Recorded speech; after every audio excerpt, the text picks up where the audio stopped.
Area যে শুভর মেয়ে সমস্ত সত্য জেনে গেল মোহনা। হ্যাপি রিভার 70 দেখা যাবে আজকের পর্বে। বিস্তারিত জানতে ভিডিওতে একটি লাইক দিয়ে পুরো ভিডিওটি দেখতে থাকুন।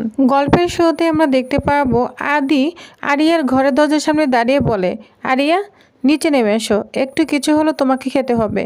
আমাদের বাড়িতে গেস্ট এলে যদি সে না খায় আমরা অমঙ্গল মনে করি, আর তুমি তো আমাদের বাড়ির অতিথি, তাই আজ তোমাকে একটু হলেও খেতে হবে। এসো, কেউ তোমাকে কিছুই বলবে না। আদির কথা শুনে আরিয়া মুখে হাসি ফুটে ওঠে। সে খুব খুশি হয়ে বলে, জানো তো আঙ্কেল, এই বাড়িতে যদি কেউ সত্যি ভালো মানুষ হয় সেটা তুমি, আর বাকিরা সবাই না এক একটা পাগল। আরিয়ার এ কথা শুনে দূরে দাঁড়িয়ে থাকা রঞ্জিনী অবাক হয়ে তাকিয়ে থাকে। আদি তখন মুচকে এসে বলে, বেশ তাহলে নিচে চলো। তারপর আদি সোজা আরিয়াকে নিয়ে খাবার টেবিলে চলে যায়। অন্যদিকে রান্নাঘরের ভেতর সেবন্তী কেশবকে আদর করে বলে, কেশব দাদুভাই তুমি আগে খেয়ে নাও, তোমার জন্য এতগুলো পদ আমি রান্না করেছি, খেয়ে নাও। ঠিক সেই সময় আরিয়া এসে টেবিলে বসে। সেবন্তী সঙ্গে সঙ্গে রুক্ষ গলায় বলে, নাও খেয়ে নাও, অসভ্য মেয়ে একটা। আরিয়া তখন শান্ত গলায় বলে, আমার তো খাওয়ার ইচ্ছাই ছিল না, শুধুমাত্র আঙ্কেল বলেছিল বলেই তো আমি খেতে বসেছি। তখন কেশব অবাক হয়ে বলে, ঠাম্মি তুমি আমার জন্য এত আয়োজন করেছো, কি বলবো বুঝতে পারছি না। সেবন্তী গর্বের সঙ্গে বলে, হ্যাঁ রে দাদুভাই, তোমার জন্যই তো এই কাঁসার থালাবাটি নামিয়েছি, সব নিজে হাতে এনেছি। এগুলো দেখে আরিয়া স্তব্ধ হয়ে তাকিয়ে থাকে। ঠিক তখনই ঋষি ফিসফিস করে সাজকে বলে, ঠাম্মি তো আমাদের জন্য কোনোদিন কাঁসের থালা নামেনি, আমাদের তো কোনোদিন এমনভাবে বসে খাওয়ায়নি। এই কথা শুনে সাজের চোখে জল এসে যায়। রঞ্জিনী চুপচাপ সব দেখতেই থাকে। হঠাৎ কেশব বলে ওঠে, ঠাম্মি সাজ আর ঋষিও তো আছে, ওদের জন্য তো কাঁসার প্লেট নামাতে পারতে। সেবন্তী গলার সঙ্গে সঙ্গে কঠিন হয়ে যায়। বলে, শুনো দাদুভাই, ওরা তোমার মতো কিচ্ছু করেনি, আগে নিজেরা কিছু করে দেখাক, তারপর আমি ওদের জন্য সব করব, বুঝেছ? সবাই সব পায় না। এ কথা শুনে পুরো ঘরে একটা অদ্ভুত নীরবতা নেমে আসে। এরপর সাজ পোস্তর বাটিটা নিতে গেলে সেবন্তী হঠাৎ তার হাত থেকে ওইটা কেড়ে নেয়। কঠিনভাবে বলে, শুনো সাজ, এটা আজ শুধু আমার কেশব দাদুভাইয়ের জন্য রান্না হয়েছে, আজ এই পুরোটাই না ও খাবে। আদি তখন বিরক্ত হয়ে বলে, মা এটা তোমার কেমন কথা, এখানে তো সবাই আছে, ওদেরকে দাও।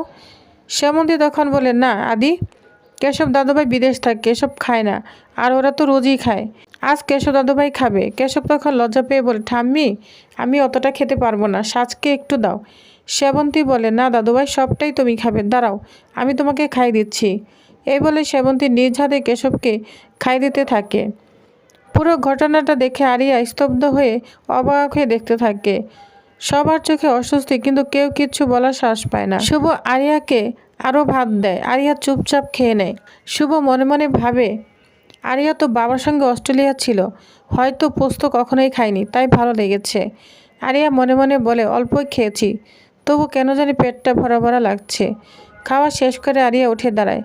তারপর সেবন্তীর দিকে তাকে শান্ত তীক্ষ্ণ গলায় বলে, তা আপনার কেশব দাদুভাই যেখানে হাত ধোয় সেখানে গিয়ে আমি হাত ধুতে পারবো তো, নাকি আবার সেটা তো আপনার কোনো সমস্যা আছে?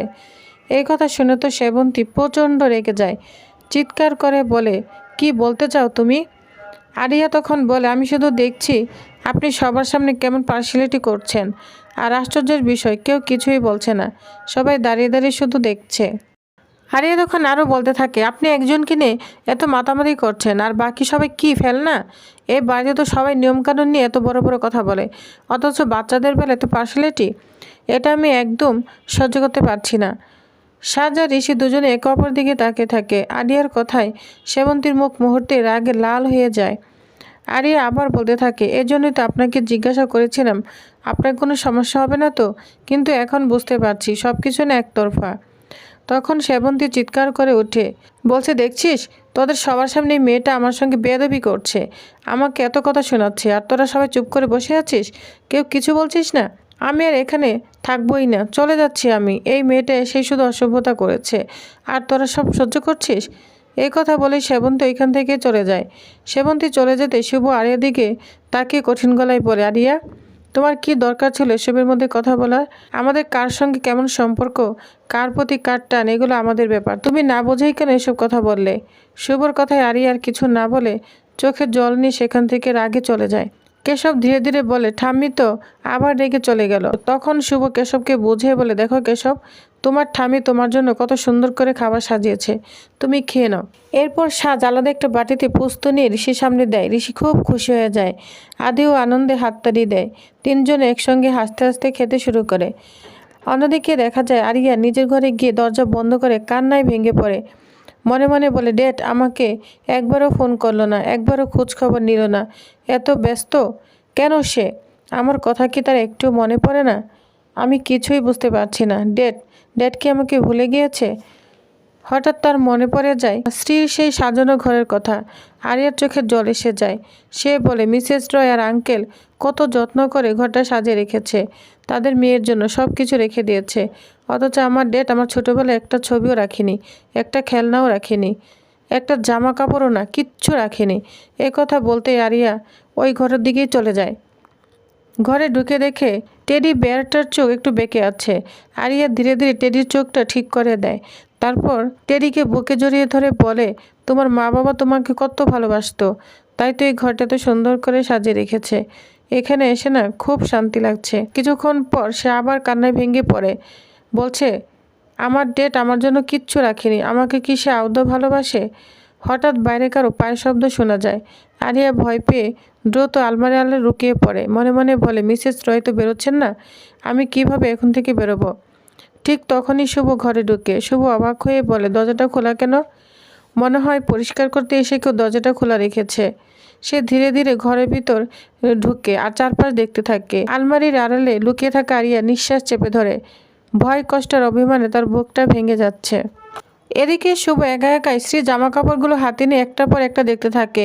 কখনো শাড়িটা বুকে জড়িয়ে ধরে, কখনো আবার আলতো করে ছুঁয়ে দেখে। চোখের কোণে জমে ওঠে জল।